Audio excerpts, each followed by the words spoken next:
Hey guys, it's me again, Nuion. Did you guys know that every single game, or most of the games, go through this crucial part of game development? And it looks like this: gray boxes, unfinished worlds, no textures, blocks. So this is called grayboxing or blockout. And it's a really crucial part of game development, but it's not always shown. The reason why it's not shown is it can be misleading for uninformed people. So if people do not know much about game development, so they see some early footage of the game being in an unfinished state, they might think, wow, this really looks bad, this really looks stupid, while it's not really representative of how the game looks at the end. So that's a reason why you might not want to do that. On the other hand, it's good for transparency. If you're a crowdfunded game, or if you care about sharing as much as you can with your community, or want to get feedback early, it's good to show grayboxing for that. It can be a double-edged sword, but personally I like to see it. It really makes me feel that, oh, these devs care about their game and are testing it thoroughly before releasing it, or before showing it to people before the game is done.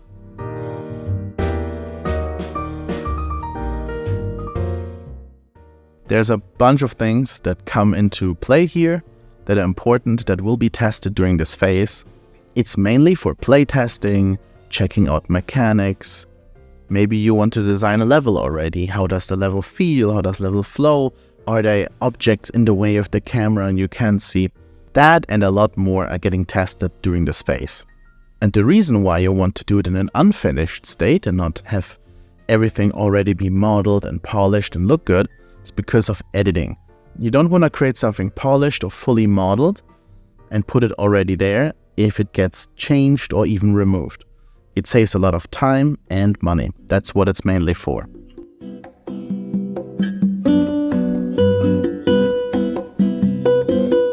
There are different ways to create grayboxing. You could use, for example, simple shapes and objects like cubes, spheres, and cylinders. Or you use an editor within the engine. These editors are often pretty simple, but they're really good and fast tools to test your game, right? You don't have the super amazing looks, but you can create them really, really fast, and you don't need any other software like 3D modeling software. And this is also where the pre-made assets come into play, where you could maybe buy a kit for like $100, where it's a bunch of modular assets that you can put together kind of like Lego pieces and make something that looks a little bit better than just gray and empty textures. This is really useful if you want to put it into a more proper level, how maybe a level will look like at the end or feel, without actually putting in all the effort of creating assets that might get scrapped. Maybe, and here you can make like 1 or 2 parts of the game and test them fully. And of course, they don't represent the final looks of the game. Most of it, if not everything, gets replaced for the end product. If you want to know more about assets, how to find them, how to look for them, and where maybe some companies use them, you can check out a video I made called How to Be an Asset Hunter. It's linked in the description, and it kind of goes more deep into that aspect.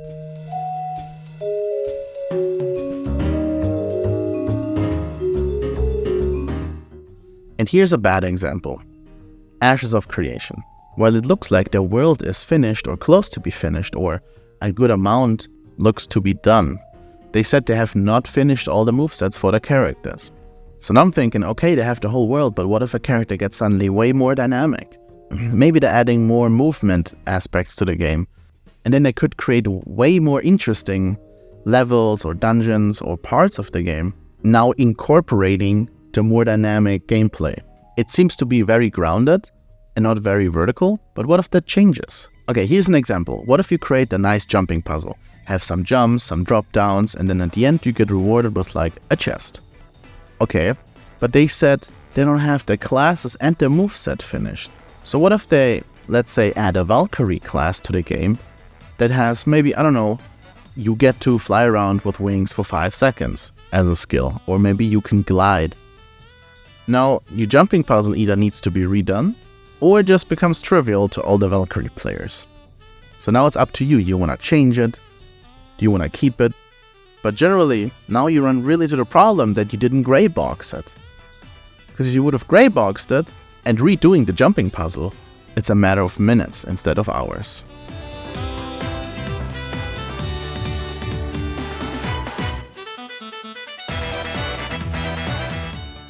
Here's a good example. There's the small Japanese game that is not finished yet and is called Rise of Rebellion. The title also might change, who knows. I've been following this game for a little bit and you might have seen it in some of my other videos. But generally, you can see, for example here, they done the combat testing on a flat area at first, just to get the basics done. Targeting, moving around, attacking, blocking.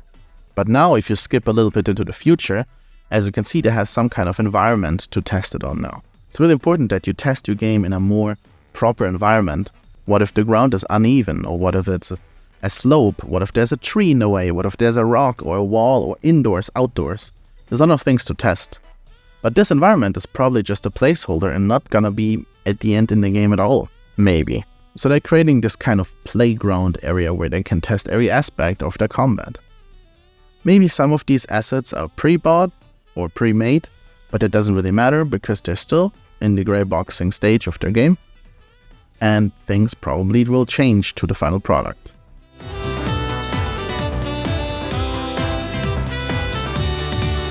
Let's highlight some games, projects, and videos that are open about the development process where you can actually learn a bunch from them.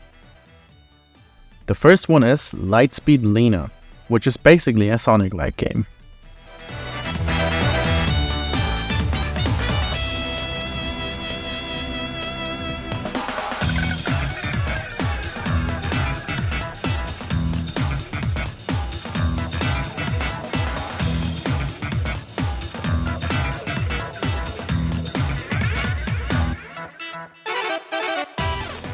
Haste, a really fast running game that maybe should be how Sonic is actually played.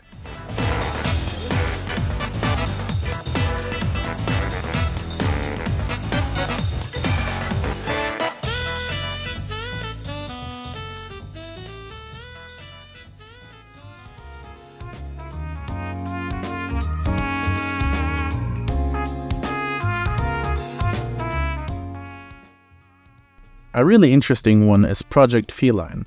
This project has been in development for a long time now, but there's a lot of documentation and devlogs up on their YouTube channel.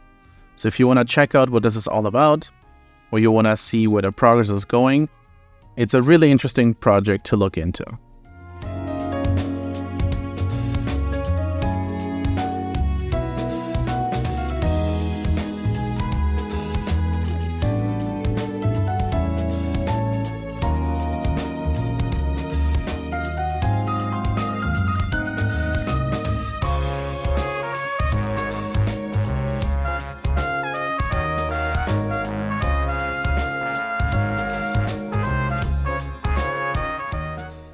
Another one is GenoKids. GenoKids also has been in development for a while, but it seems to be doing really well. They show a lot of behind the scenes footage on their Twitter.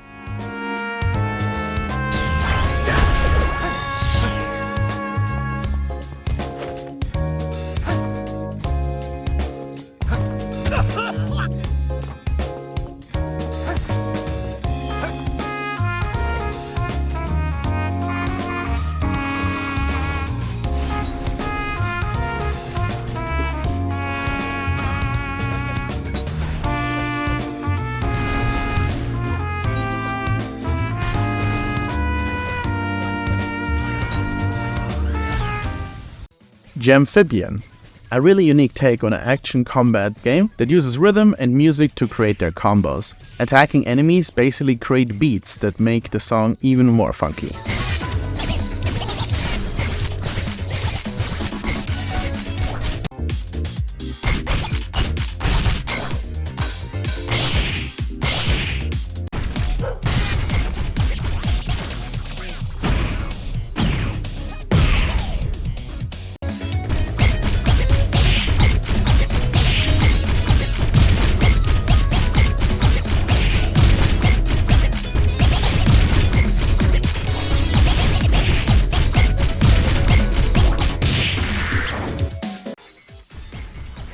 There's a lot more to go into, but I'm gonna keep it a little bit more simple.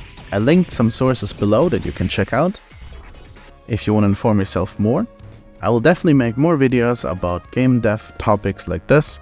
Anyway, thanks for watching, thanks for all the support, and I'm gonna see you guys in the next video.